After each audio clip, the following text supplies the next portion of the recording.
안녕하십니까.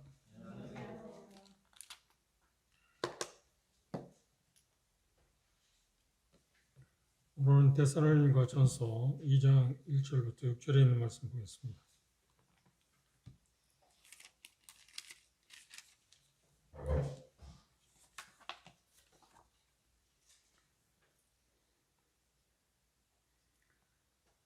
데살로니가 전서 2장 1절부터 6절까지 한 절씩 교도하겠습니다.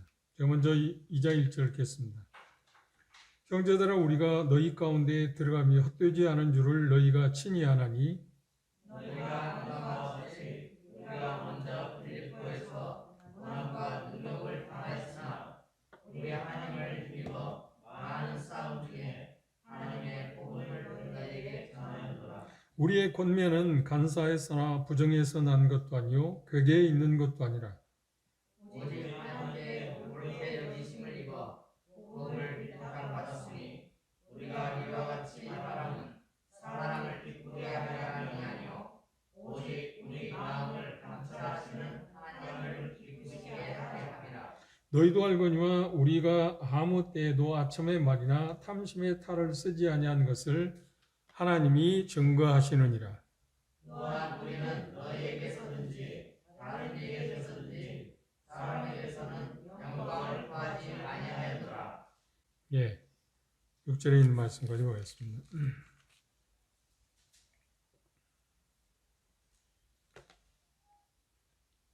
세상에서 일반적으로 회사나 어떤 그룹, 어딘지 마찬가지인데, 교회도 마찬가지고요. 어떤 그 그룹들, 어떤 단체들, 어떤 직장, 어떤 회사, 거기에는 반드시 리더들이 있습니다. 그런데 리더에 따라서 그 회사가 잘 되기도 하고 또 실패하기도 하고 또 어떤 그룹도 마찬가지고 국가도 마찬가지고요. 그것을 어떤 표현하면 어떤 국가로 말하면 통치력이라고 이야기할 수 있습니다. 그런데 그 솔로몬은 그렇게 하나님께 기도하기를 그렇게 기도했습니다. 주의 통치력을 달라고. 주의 통치력. 주님께서 통치하시는 그런 방법을 가르쳐 달라고 하는 그런 표현을 했습니다. 이게 그 한 나라를 다스리는 사람들의 그 기도 내용일 거라고 생각합니다. 그런 것들을 일반적으로 뭐라고 하느냐면 리더십이라고 그랬습니다. 리더십이라고 하는 말은 쉬운 말로 하면 어떤 영향력, 어떤 사람들의 영향력을 끼친다는, 좋은 영향력을 끼쳐서 그런 어떤 그룹이나 어떤 국가나 가정에도 마찬가지입니다. 가정도 사람들이 얼마가 되느냐, 식구들이 얼마나 되냐 상관없이 가장들이 가정의 어떤 리더 역할을 하는데 그 리더십을 잘 발휘하면 가정이 좋은 가정이, 건강한 가정이 될 수도 있고 그렇지 않을 수도 있습니다. 그 리더십은 대단히 중요합니다. 어느 부분에 가든 어떤 그룹에 가든 간에 이 리더십은 반드시 존재하고 되고 그 리더십은 그 중요한 비중을 차지한다고 생각할 수 있습니다. 리더십을 제가 찾아보니까 이렇게 정리한 사람도 있습니다. 사람의 마음과 생각에 동기를 불러넣어서 그러니까 불가능하다고 하는 것보다도 어떤 목표를 달성하도록 도와주는 그런 영향력, 그것을 리더십이라고 표현했습니다. 리더십은 여러 가지 표현들이 있습니다.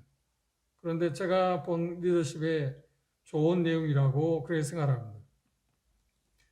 그러면 교회도 마찬가지지만 일반 사회에서 어떤 직장에서 리더들에게 공통점이 있다면 뭐라고 생각할까요?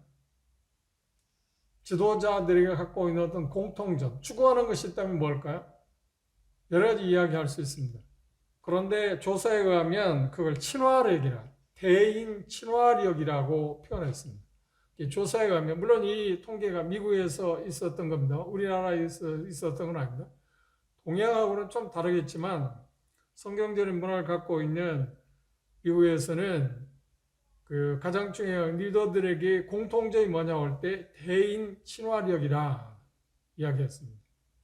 그래야만 그 리더십을 잘 발휘할 수 있다. 그럼 우리 상식적으로 생각할 때 잘 맞는 거 아닌가요?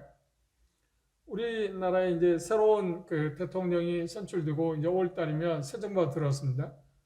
그런데 그 대통령들마다 그 뭐라고 그 공약들을 하냐면 국민들하고 허심탄회하게 뭔가 나누겠다.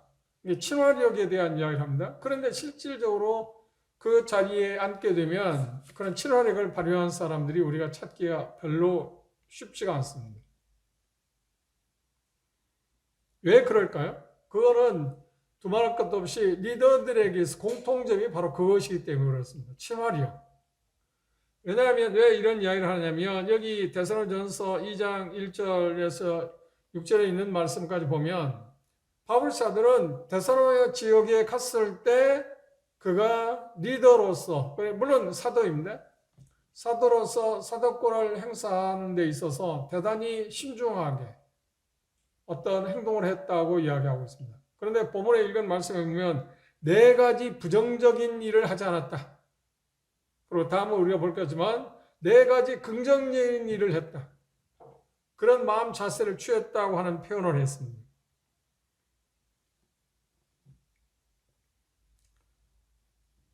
우리가 잘 아는 노펠러라는 사람은 이렇게 표현했습니다. 세상의 어떤 능력보다 그가 말한 겁니다. 세상에서 어떤 능력보다도 사람을 다룰 수 있는 능력, 그걸 그러니까 사람들과 친화력을 갖고 있는 사람들을 나는 값주겠다. 더 많은 보수를 주겠다 하는 표현을 했습니다. 그렇게 생각하였던 것은 아마 그분도 말년에 아름답게 삶을 그리스도를 믿고 50여세에 자기 살아온 삶을 돌이켜볼 때 물론 상상할 수 없는 지병으로 인해서 그런 계기를 마련했습니다만 그런 가운데서 삶을 살아가면서 자기가 발견한 것이 아마 그런 것이었기 때문에 그렇게 표현했을 겁니다. 사람들과 친화력, 사람들을 잘 융화시키고 다룰 수 있는 사람이 있다고 하면 나는 그 사람에게 큰 보수를 주겠다. 그런데 오늘날 우리 사회에서는 이런 사람들에 대해서 어떤 그 사람이 가지고 있는 지위나 능력이나 어떤 걸 얼마나 잘할 수 있느냐 하는 그런 것에 대해서 신경을 쓰지 그 사람이 얼만큼 친화력을 갖고 있냐 하는 것에 대해서는 별로 관심을 갖지 않습니다. 성경에서 말하는 진정한 리더십이 뭐냐면 정말 사람과 친화력을 갖고 있습니다. 우리 주님이 어떤 삶을 사시나요? 그렇게 사시지 않아요? 어떤 사람과의 관계에서도 그분은 참 친화력을 갖고 있었습니다. 물론 그러지 않은 소수의 사람이 있었습니다. 그 사람들은 누군가요? 그 사람들은 한마디로 말하면 보려고 하지 않는 사람, 들으려고 하지 않는 사람들에 대해서는 그분도 어찌할 수 없었지만 그 이외에는 그 두 종류의 사람을 제외하고는 주님은 어떤 사람들하고도 편견을 갖지 아니하고 친화를 갖고 그들을 대했습니다. 그리고 그들을 도왔다고 하는 이야기입니다. 바울 사도는 이 본문 말씀에 보면 5번인가요? 1절에 보시면 이렇게 표현했습니다. 다시 한번 주목해 보십시오. 형제들아 우리가 너희 가운데 들어가며 헛되지 않은 줄을 너희가 친히 안다고 그랬습니다. 과거의 일을 지금 이야기하고 있습니다. 안다. 5절에 보면 5절에도 너희가 알 거다. 9절에 보면 형제들아 너희가 기억할 거다. 10절에 보면 너희가 증인이다. 11절에 보면 너희 아는 바와 같이 2장에 보면 이렇게 6번 정도 과거에 있었던 일을 표현하고 있습니다. 과거를 집착하는 것이 아닙니다. 그리스도인 우리의 삶은 과거를 돌아보는 것은 대단히 중요합니다. 어떤 면에서 보면 하나님이 창조한 동물들 가운데 사람만이 아마 과거를 바라볼 겁니다.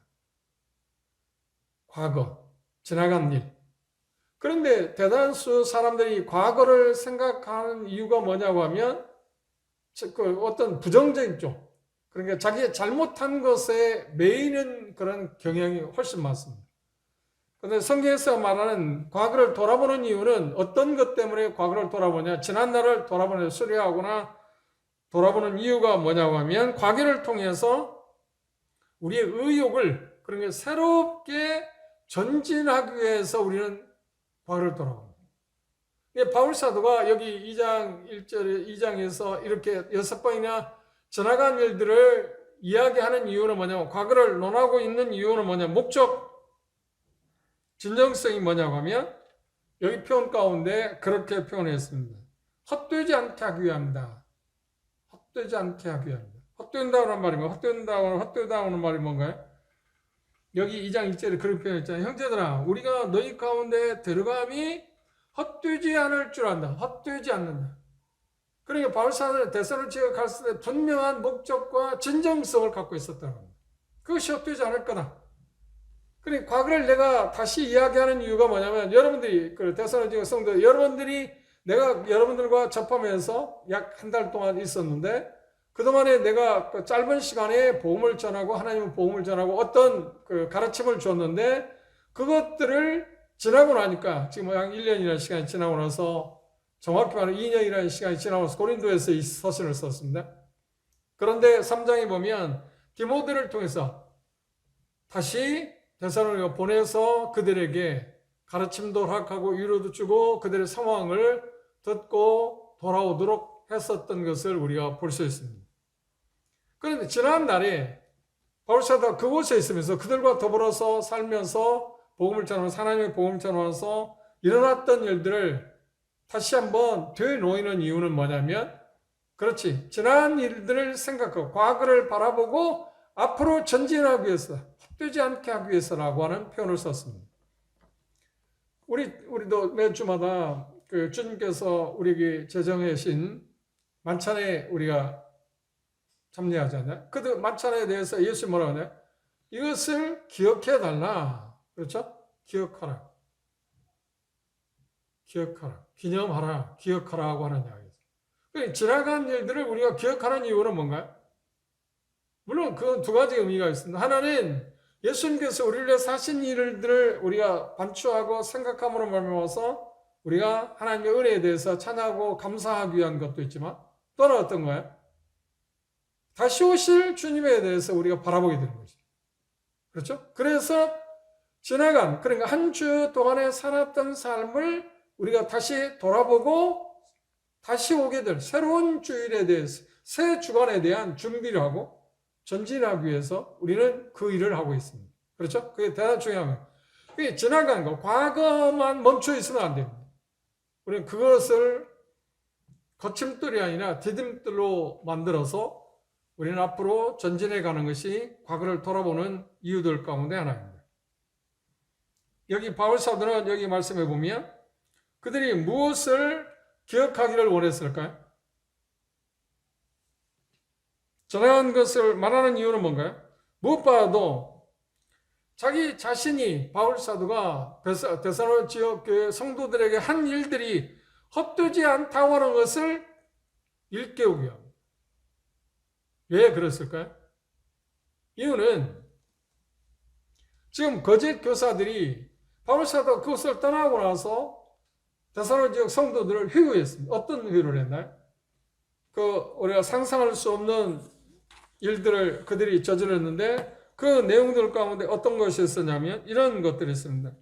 바울이 도피했는데 밤중에 도망갔죠. 그런데 바울 사도가 도망가고 싶어서가 아니라 그 데살로니가 성도들이 형제들이 이곳에 있으면 안 되니까 잠시 떠나가라고 그래서 베레아로 떠나갔잖아요. 그런데 그걸 데살로니가 지역 성도들이 다 알지는 못하잖아요. 장본인들만 알 거 아닙니까? 대표자들만 알 거 아닌가요? 그리고 그것에 대해서 아마 설명을 하기도 했을 것입니다. 그렇죠? 그런데 거짓 교사들은 그것을 갖고 뭐라고 하냐면 떠나고 나서 한 번도 방문한 일이 없습니다. 방문한 일이 없는데 2장 후반 보면 여러 차례 방문하기를 원했는데 사단이 막았다고 하는 표현을 썼습니다. 우리가 그 이유는 전에 잠시 언급을 했고 다음 시간에 그 부분에 대해서 구체적으로 이야기할 때 이야기할 겁니다. 그런데 그걸 갖고 거짓 교사들은 뭐냐면 바울 사도가 여러분들이 와서 복음을 전했다고는 하지만 동기가 순수하지 않았다. 그리고 그 핍박이 일어나자마자 자기 목숨을 건지기 위해서 너희들은 어떤 상황이 있든 간에 핍박받고 어려움을 겪고 있는데도 불구하고 상관없이 마치 어머니가 애를 태어나자 모태에서 나오자마자 버리고 간 사람처럼 치부했어요. 악평했어요. 평판을 일어났어요. 그 무서운 일이 아닌가? 그런데 그런 이야기들을 듣게 됐을 때 데살로니가 지역 성도들이 어떻게 생각하냐면 그 말을 듣게 될 때 고개를 갸우뚱해야 하잖아요. 이건 아니지. 이건 하는데 어떻게 하냐. 고개를 그랬어. 그런 게 뭔가? 그럼 바울 사도 그곳에 와서 한 게 지금 헛되게 된 게 아닌가요? 그곳에 와서 여기 표현 가운데 그런 표현을 했으면 빌립보에 있을 때 엄청난 고난을 받았다. 그리고 바로 지금 데살로니가 왔지 않나요? 그런 데살로니가 와서 하나님의 복음을 전한다는 이유 때문에 지금 핍박을 받고 있잖아요. 어려움을 받고 박해를 받고 지금 피했지 않나요? 그들의 영혼을 사랑하고 그들을 구원하기 위해서 주님께 인도하기 위해서 그곳에 와서 복음을 전했는데 거짓 교사들은 그게 순수한 동기가 아니었다. 또 어떻게 악평했냐면 어떤 그 교사들은 그런 불성실한 사람입니다. 책임감이 없다는 거예요. 책임감이 없다는 거예요. 달면 삼키고 쓰면 뱉는 사람. 책임 없는 사람. 엉터리 교사들. 왜냐하면 왜 엉터리 교사냐면 어렵다고 도망가는 사람이 어디 있는 목자라고 말하면 양이 어려울 때일수록 목자와 같이 있어야 하잖아요. 그런데 어렵다고 도망갔다? 그런데 그건 싹군이다는 거죠. 그런 말대로 하면 지금 당위성이 있지 않나요? 지금 바울 사도는 베레아를 갖고 다시 돌아오지 못하는 분명한 이유를 갖고 있는데 그 내용을 모르는 사람들은 그 거짓 교사들의 꼬임에 괴기에 넘어가 버린 거죠. 그래서 갈등이 있었습니다. 그런 쪽에 문제가 파생했습니다. 그런 일들이 자기들에게 데살로니가 성도들에게 계속 일어난다고 어떤 거예요? 바울 사도는 지금 데살로니가에 가서 복음을 전하고 복음을 전할 때 그냥 편안하게 복음을 전하는 게 아니라 지금 목숨을 내놓고 복음을 전하는 거랑 마찬가지잖아요. 그리고 생사한 문제가 있어서 지금 데살로니가 지역 성도들이 떠나가면 좋겠다고 그래서 안내를 받아서 베레아로 갔잖아요. 그리고 거기까지 또 와서 핍박을 하니까 안 되려고 갔지 않나요? 그리고 또 그들은 어떤 표현을 했냐면 그런 바울은 사도가 아니고 직업을 얻기 위한 직업의 하나의 수단으로서 이곳에 와서 복음을 전했다. 먹고 살기 위해서. 그리고 자기 영의 명예를 위해서 한 거다. 그래서 지금 바울 사도는 여기 4가지 부정적인 나는 그렇게 하지 않았다.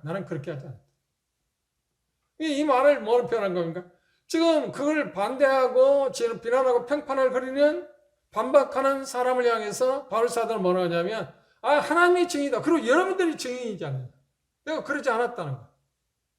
어떤 걸 안 했다는 거야? 부정적인 일을 하지 않았다. 그것을 바울 사도는 지금 하나하나씩 여기 보면 열거했습니다. 이 4가지 것들을 통해서 우리가 배울 수 있는 건 뭐냐면 우리는 하나님을 섬기는 바울 사도는 물론 사도입니다. 하나님을 섬기는 일에 있어서 우리는 어떤 자세로 하나님을 섬겨야 할 건가? 그것 가운데서 긍정적인 것은 다음 우리가 생각하고 부정적인 건 4가지를 우리가 먼저 생각할 수 있습니다. 모두에서 말한 것처럼 리더들은 가정의 리더들이든 작은 쪽에 주일학교 교사가 됐든 학생의 교사가 됐든 어떤 부분에서든 내가 어떤 것에 어떤 분야에서는 어떤 리더라고 한다면 우리가 이 자세를 취하는 게 필요하다는 겁니다. 어떤 자세? 부정적인 자세입니다. 긍정적인 게 아닙니다. 부정적인 가운데 첫째, 바울 사도는 여기 보면 지도자가 마음 가운데 삶 가운데 없어야 할 4가지를 이야기했어요. 첫째 뭔가요? 3절을 주목해 보십시오. 우리의 권면은 간사에서나 부정에서 난 것도 아니요 괴계에 있는 것도 아니라 그랬습니다. 속임수를 쓰지 않았다. 속임수를 쓰지 않았다. 이게 참 쉬운 것 같지만 그렇지 않습니다. 우리는 대다수 인간들은, 사람들은 본성적으로 뭔가를 얻기 위해서 어떤 거야? 정직하게 어떤 것을 말하기 쉽지가 않습니다. 항상 뭔가 보태거나 빼거나, 정직이 결여된 상태에서 뭔가를 이야기하는 경우가 있습니다.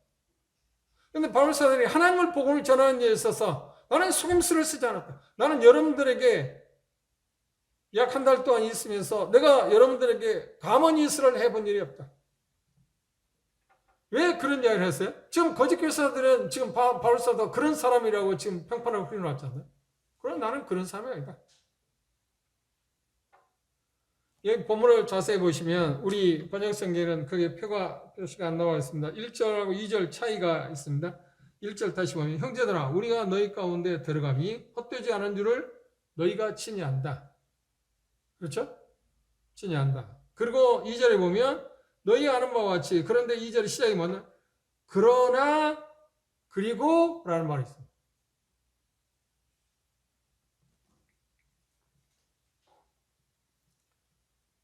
바울사들은 이 바울사뿐만 아니라 세 사람이 데살로니가 지역 갔을 때 소임수를 했잖아. 가문이스를 하지 않았다. 정직하게 할 이야기를 했다. 공정하게 이야기했다. 다 드러내고 했다. 다 드러내고. 뭔가 감추는 게 있는 게 없었다.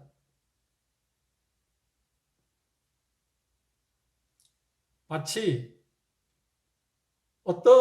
바울사의 표현은 어떤 거냐면 이런 표현을 합니다. 호주머니 당신 호주머니에 뭐가 들어있어? 아무것도 없네? 그렇게 말하는 게 아니고 뭐라고 하는 거야? 이거 보이잖아. 이거 아무것도 없다. 이 지금 표현이 그런 거야. 나는 소주머니 속에 뭔가를 감춰놓고 여러분들을 대하지 않았다. 뭔가를 숨기고 뭔가 이야기하지 않았다. 이게 참 정직한 사람. 일하는 일에 있어서 우리가 이 부분을 지키는 것은 생각보다 쉽지 않습니다. 정직성, 진정성, 정직하게. 이게 동기가 정직해야 합니다. 왜 바울사는 그렇게 정직했을까요? 차후에 나옵니다만 그는 하나님을 바라보고 살았기 때문에 그렇습니다. 사람들만 생각, 하나님을 생각하지 않아 사람들 생각하면 여러 가지 속일 수 있잖아요. 가만히 있어 할 수 있잖아요. 뭔가 호주머니에 감춰놓고 진정한 거, 그렇죠? 감춰놓고 뭔가 호주머니에 넣어놓고도 나는 아무것도 없다 하고 표현할 수 있잖아요. 이거 뭐냐? 청중들을 끌어오기 위해서. 그런데 이게 쉬운 표현하면 우리나라도 그런 사람이 있을지 모릅니다. 제가 잘 모르겠습니다. 있을 겁니다. 들려주세요. 그런데 한때 미국에서는 전도자들이 거의 완전 사이비들입니다. 전도에 뭐라고 하냐면 그 TV 복음을 전하면서 뭐냐면 그 기복신앙을 전했습니다. 나에게 계좌 번호를 알려주고 얼마를 헌금하게 되면 그것에 배를 하나님께 주실 거다. 이런 사기꾼들이 되어 있습니다. 쉬운 말로 하면 바울사도는 전혀 그런 속임수를 쓰지 않았다.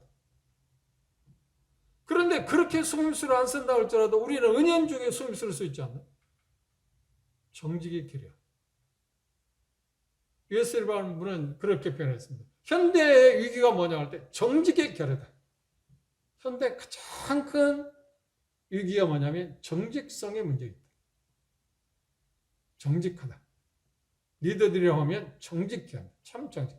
정직하다고 할 때 뭘 말한 거야? 속임수를 안 쓴다는 말도 있지만 잘못했다고 말하는 것입니다. 그런데 대다수는 어떤 거예요? 저도 마찬가지입니다만 잘못했을 때 잘못된 말하는 것보다도 어떻게 해요? 그걸 자꾸 변명하려고 하잖아요. 바울사는 그러지 않았다. 뭔가 그들에게서 호의적인 마음을 얻기 위해서 진정하지 않는 것, 정직, 진리가 아닌 것을 말한 일이 없다는 겁니다. 속임수를 쓰지 않았다는 게. 그렇죠? 두 번째, 뭘 하지 않았다고요? 4절, 5절을 주목해 보십시오. 오직 하나님의 옳게 의심을 입어 복음을 전할 부탁을 받았으니 이는 우리가 이와 같이 말하면 사람을 기쁘게 하려 함이 아니요 오직 우리 마음을 감찰하시는 하나님을 기쁘게 하는 거예요. 사람을 기쁘게 하는데 마음을 멈추지 않았다. 사람의 비위를 맞추려고 하지 않았다. 사람이기 때문에 사람들을 얻기 위해서 우리는 어떤 태도를 취하는 거야? 그들 비율을 맞추지 않나요? 참 이게 생각보다 이 본을 지키는 게 생각보다 어려운 부분입니다. 왜 그러냐? 바울사는 왜 그랬다고요? 왜 나는 사람 비율을 안 맞췄다고요? 나는 하나님을 기쁘시게 하는 사람이지. 왜? 하나님이 종이니까. 하나님은 부름을 받았으니까. 하나님이 기뻐하시는 거라고 하면 사람이 어떻든 간에 나는 그걸 다 말했다는 거예요. 리더들에게 가장 취약점이 있다면 사람들의 비율을 맞추는 거예요. 이유가 뭔가? 그 사람을 얻기 위해서. 그런데 그 사람을 얻는 것처럼 보이지만 결국은 어떤가요? 그들이 배신할 겁니다. 그들이 돌아설 것입니다. 그렇게 얻으면 진정한 열매가 아니잖아요. 바울사들은 진정한 이렇게 사람 비율을 맞추지 않고 복음을 전했는데도 불구하고 많은 사람이 돌아섰잖아요. 그건 어쩔 수 없는 거예요. 그런데 사람 비율을 맞추면 사람들이 뭐 어떤 면에서 구름대 같이 모인다든지 좋아한다고 할 수 있어요. 찬성 투표를 할 수 있을지 모르지만 언젠가는 어떻게 해요? 다 그게 드러나게 될 때 오히려 더 커다란 모욕을 당할 것입니다. 사람의 비율을 맞추지 않는 것. 그러니까 긍정적 쪽에서 하나님을 기쁘시게 하는 사람입니다. 하나님을 기쁘시게 하는 사람입니다. 갈라디아서 쓸 때도 바울사도 뭐라는 거야? 나는 하나님을 기쁘시게 하는 사람이지 하나님을 좋게 하랴 사람을 좋게 하랴. 사람을 좋게 한다면 내가 그 할례나 율법을 지키는 문제 때문에 어려움을 받을 필요가 없잖아요. 복음을 전하는 순수한 복음을 전하는 것 때문에 어려움을 안 당해도 되지 않아요? 비율을 맞추면.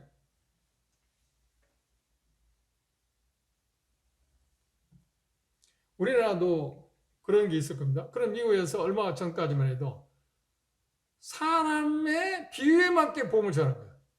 그래서 그게 어떻게 전하냐면 예수를 믿지 않으면 지옥 간다. 그거 말하잖아. 죄라고 하니까 허물, 연약함이라고. 이거 뭐예요? 사람 비유를 맞추는 거예요. 근데 바울사는 전혀 그런 일이 없었다. 그렇게 하지 않다. 왜? 하나님이 기뻐하시니까. 하나님이 기뻐하시는 자라면 사람의 비위를 건드리는 일이 있을지라도 그렇게 할 수밖에 없어요. 왜 핍박을 받았나요? 핍박은 왜 박해를 받는가? 그리스도인들이 박해받는 이유가 뭔가? 그 사람 비위를 거스르기 때문에 그런 거 아닌가? 비위를 맞추면 그러지 않지 않나? 오늘 저녁 싸움에서 제안하고 그런 이야기 했습니다. 제안에 그런 이야기 했습니다. 직장에 다는 형제 자매들이 어떤 직장에서는 지금은 그러지 않을지 모르는데 우리가 알잖아요. 그 코로나 때문에 문제가 생기니까 자기가 감염됐을 때 어디서 당신이 그게 감염됐는가를 추적하기 위해서 당신 어디 갔다 왔습니까? 할 때 교회 갔다 왔다고 할 때 그게 커다란 문제가 되기 때문에 가능하면 교회 갔다 왔다고 안 하고 다른 쪽을 이야기합니다. 아니 교회 갔다 와서 걸렸다고 하는데 그건 당해야 할 거 아니에요. 그렇죠. 사람 비를 맞출 일이 아니잖아. 정직한 말 해야 하잖아. 내가 최선을 다했는데 그렇죠? 교회 갔는데도 걸렸을 경우에 그거 어떻게 해요? 그걸 말해야 하잖아. 그런데 교회 갔다 오면 어떤 불이익을 당하고 오히려 따돌림 당하니까 왕따 당하니까 교회 가는 게 아니에요. 나 다른 어디 가서 이제 얼버무린다든지. 그런데 우리는 일상생활에서 이 비유 맞추는 것 때문에 생각보다 참 힘듭니다. 물론 사람에 따라 기질적으로 그걸 되게 싫어하는 사람도 있고 그걸 잘하는 사람도 있습니다. 그런데 하나님을 섬기는 일에 있어서 그게 작은 거든 큰 일이든 가정에서도 마찬가지고 정말 사람의 비유를 맞추는 것은 아닙니다. 하나님을 기쁘시게 하는 쪽에 부름을 받았지. 그런데 여기 바울사는 내가 전엔 불의한 사람인데 하나님께서 나를 옳게 인정해서 하나님 복음을 전할 수 있게 했다. 그러니까 그분을 기쁘시게 하잖아요. 왜? 그분이 종이니까. 그분이 하나님을 해야 하지 않나? 바울사는 그랬다는 거예요. 세 번째, 그분이 하지 않은 것에 대해서 이야기했습니다.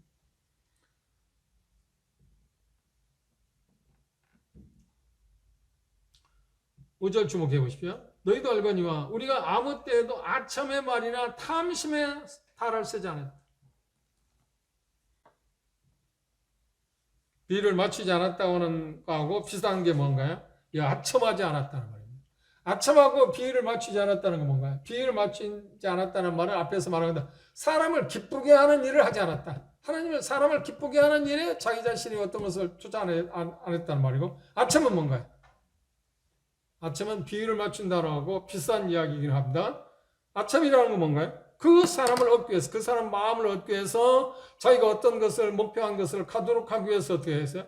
사실이 아닌 것을 말함으로 말미암아서 그러니까 그 사람 마음 가운데 어때요? 헛바람을 집어넣는 거죠. 그게 아침이잖아요. 그 사람의 실질적인 것을 정당하게 말하지 못하는 거예요. 그리고 여기 표현하고 있는 것처럼 탐심을 갖고 있었잖아요. 탐심이란 말이 뭔가요? 골로새에 보면 탐심 우상숭배라 했어요. 탐심은 더 갖고자 하는 거. 하나님께서 이미 주셨는데 그것보다 더 많이 갖고자 하는 거.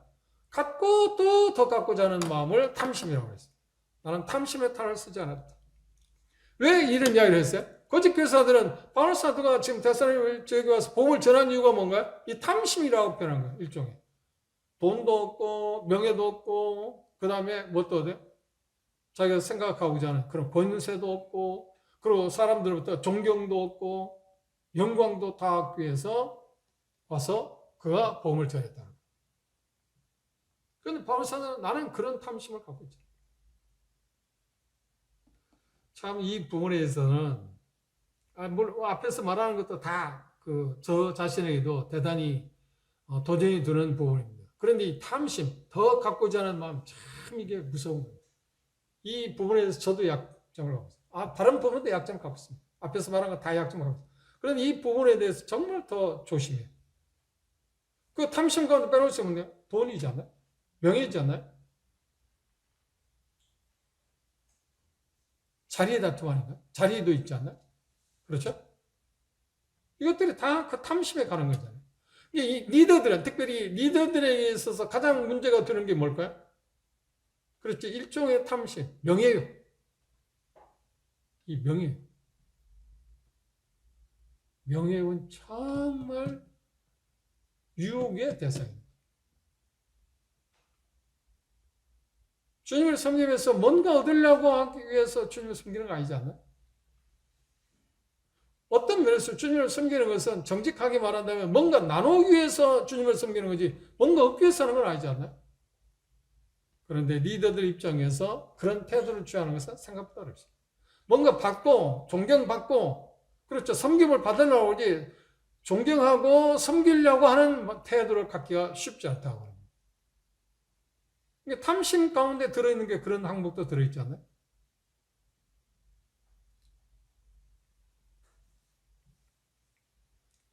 끊임없이 더 갖고자 하는, 끊임없이 더 높아지고자 하는.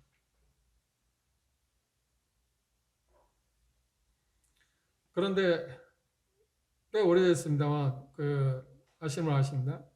동순교에서 함께 장로일을 했던 박상희님이 도청의 도지사 비서실에 근무한 일이 있습니다. 그때 도에 이제 행사가 있으면 나는 그게 잘 이해가 잘 안 됐어요. 행사가 있으면 이런 게 뭐냐면 자리 배치랍니다. 도지사 맨 앞 중앙에 있잖아요. 그리고 이제 그 좌우, 그 다음 열 뒤에. 그런데 그 사람들 그런 게 상관없겠지. 그런데 바이님이 제일 어려운 게 뭐냐면 소위 목사라고 하는 사람들이 그 좋은 자리에 앉아요. 그렇지 않으면 뭐라 한대. 내가 왜 이 자리에 앉아? 자기도 깜짝 놀랐대. 바이님 마음 가운데는 최소한 그리스도인 예수 믿는 사람의 그냥 기본적으로 그런 앞에 앉고 뒤에 앉고 그리고 도지사 가까이 앉고 하는 게 무슨 의미가 있어요?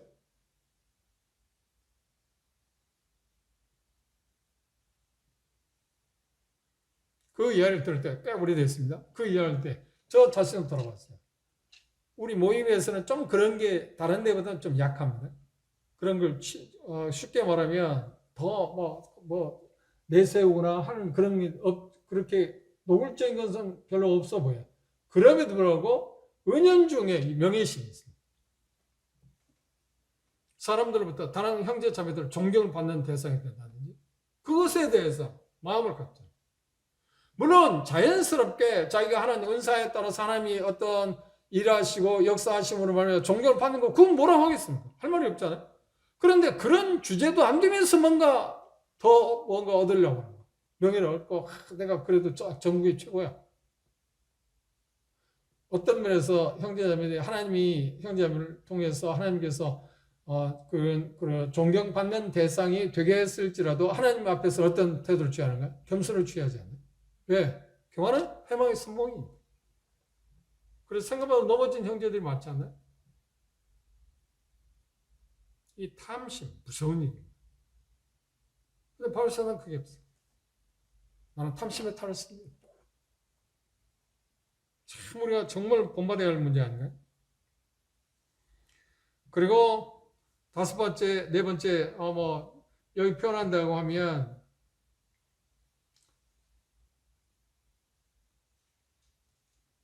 하나님을 기쁘시게 하고 사람을 기쁘게 하지 않는다고 하는 거하고 아첨하는 것이 네 번째, 세 번째고 탐심의 탈을 쓰지 않을 때 네 번째는 다섯 번째가 뭔가요?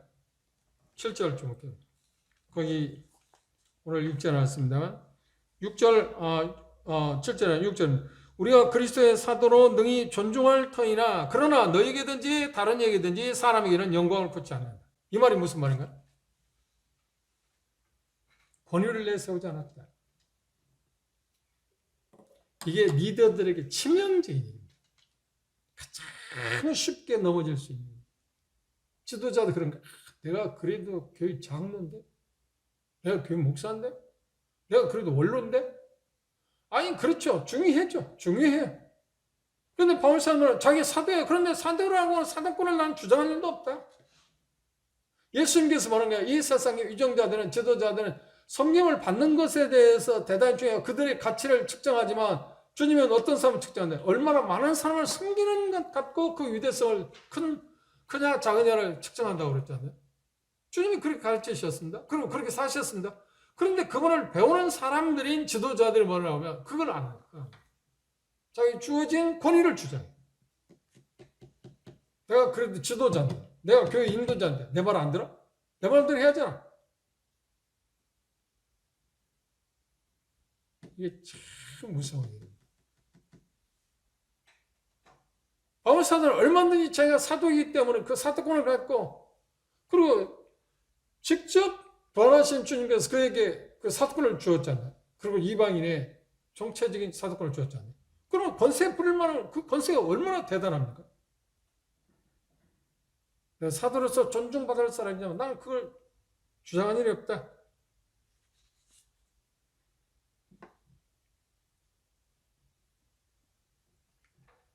그걸 우리는 일반적으로 뭐라 하냐면 직권남용이라는 뜻이고 정치적인 말로 그렇잖아요. 그죠?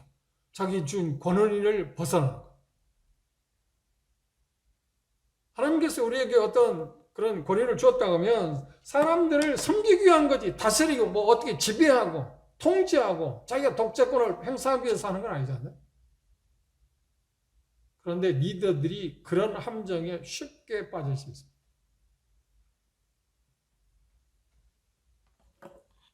특히 바울사도는 권위를 내세우지 않았다고 그러는데 권위를 내세워줄 때 그게 그 권위라는 것이 정말 달콤한 것입니다. 그래서 그 유혹에 빠지기가 참 쉽습니다.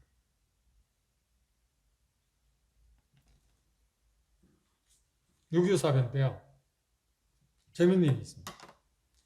유교사변의 이북에서는 이 남한을 점령하고 나서 그 어떤 동네나 어떤 마을에서 어떤 사람을 안장을 채워줬냐면 이장위원장 그런 거겠죠. 누구를 채워줬냐면 머슴살이한 사람. 그러니까 그 당시에 좀 학대받고 멸시받는 사람을 내세웠어요. 그리고 몽둥이를 준 거예요. 그리고 네가 권위를 행사하라. 사정없이 찾아다니면서 죽인 거예요. 유교사변 때. 제도력을 갖고 있는 정말 지성인들 똑똑한 사람들에게 안장을 치우면 그거 하겠어요? 안 하겠어요? 안 했지. 그렇게 행사. 적극적으로 돕질 않았잖아요. 이게 머슴들, 소유받은 사람들, 학대받은 사람들에게 그런 안장을 채워줘서 그 정말 비열한 짓이다. 그들은 죽을지 살지 모르고 한 거야. 김일성이 충성합니다.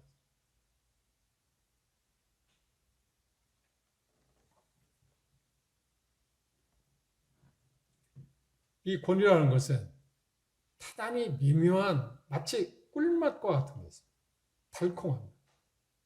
그래서 그것을 사람들은 잡으려고 그러고 그게 주어졌을 때 그걸 어떻게든지 행사하려고 해요. 그래서 그걸 행사하게 될 때 우리는 뭐라고 해요? 권위주의라고 하잖아요. 권위주의. 권위는 대단히 중요한 것입니다. 주의라고 하는 자체는 안 좋은 거잖아요. 그걸 갖고 휘두르는, 칼처럼 휘두르는 거예요. 권위는 대단히 행사를 해야 합니다. 행사를 해야 합니다. 그러나 그것을 칼처럼 자기에게 주어진 어떤 일종의 무기처럼 사용해서는 안 된다고 하는 것입니다.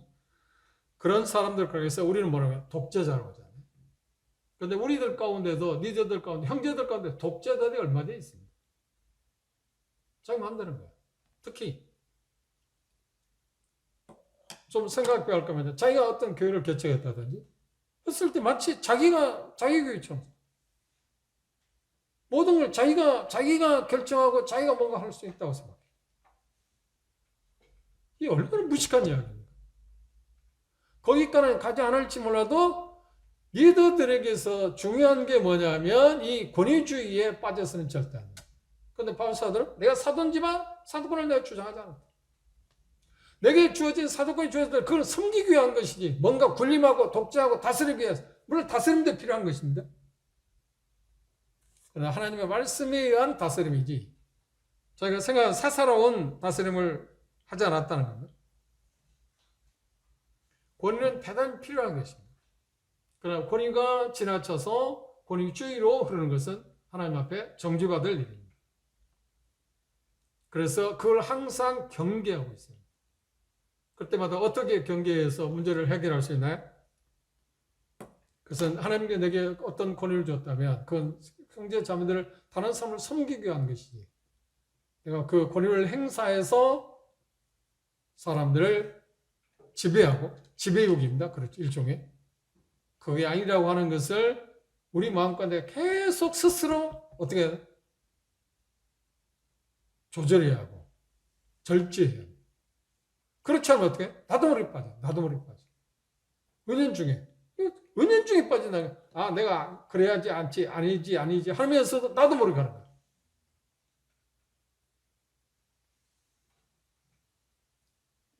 사역자들에게 있어서 참 하나의 오점이 있다면 정말 힘들게 살죠. 힘들게 삽니다. 전체적으로. 오점이 있다면 뭐냐면 자기가 마치 교회의 대장인 것처럼 자기 마음대로 뭔가 다 할 수 있어요.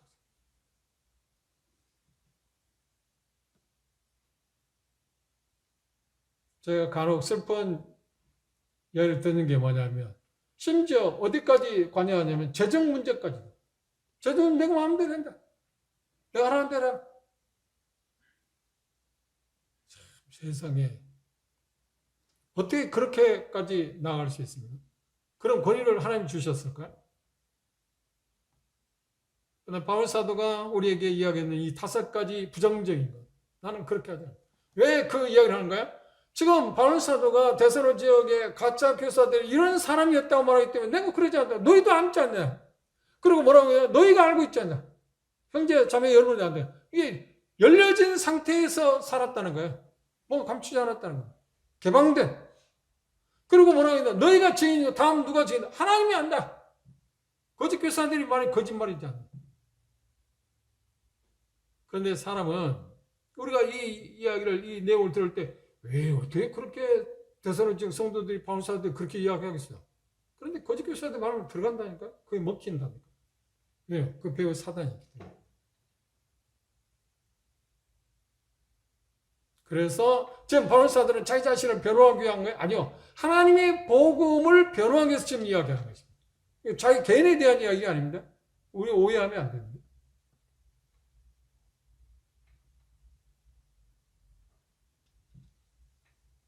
정리해 봅시다. 손쓸을 쓰지 않는다. 가만히 있으리라고 합니다. 그리고 사람을 기쁘게 합니다. 하나님을 기쁘게 하는 사람이 나는 하나님 그리고 아첨하지 않는다. 아첨 참 우리가 약합니다. 사람을 얻기 위해서 아첨하는 경우가 있잖아요. 그 다음 네 번째는 탐심. 정말 조심해야 할 문제. 그 다음 다섯 번째는 본인을 내세우지 않는 것. 리더들에게서 가장 큰 약점이 있다 하면 이 다섯 번째, 그렇죠? 권위를 행사하고자 하는 것. 권위주의에 흐르지 않도록. 다음 시간에 이제 바울사도는 긍정적인 쪽에서 네 가지를 해요. 나는 이렇게 했다. 이렇게 하지 않았다고 말하고 이제는 내가 이렇게 했다. 그런데 그 말을 하면서 말하는 거예요. 여러분들이 알잖아요. 여러분들이 알잖아요. 내가 그렇게 한 걸 여러분들이 알잖아요. 그리고 그건 하나님의 정의이다. 이 바울사도가 그렇게 했던 이유가 뭔가요? 하나님을 기쁘시게 하고자 하는 거예요. 하나님 앞에서 자기가 삶을 살기 때문에 나는 이렇게 살았다. 그러니까 열려진 상태에 살았다는 겁니다. 뭔가 감추고 또 은폐하고 하나님을 섬기는데 그러지 않고 그냥 개방돼. 그런데 리더들에게서 이 개방이라는 것은 생각보다 쉽지는 않습니다. 개방한다는 건 뭐예요? 다 열려진 상태에 사는 거잖아요. 그런데 그거 왜 열려진 상태에 사는 개방을 우리가 조심하는 거야? 피하는 거야? 약점을 안 보이고 싶으니까. 약점이 보이면 문제가 들어갔잖아요. 근데 약점 보이고 안 보이고 그게 중요한 게 아니에요. 정직이 오히려 힘을 얻는 것입니다.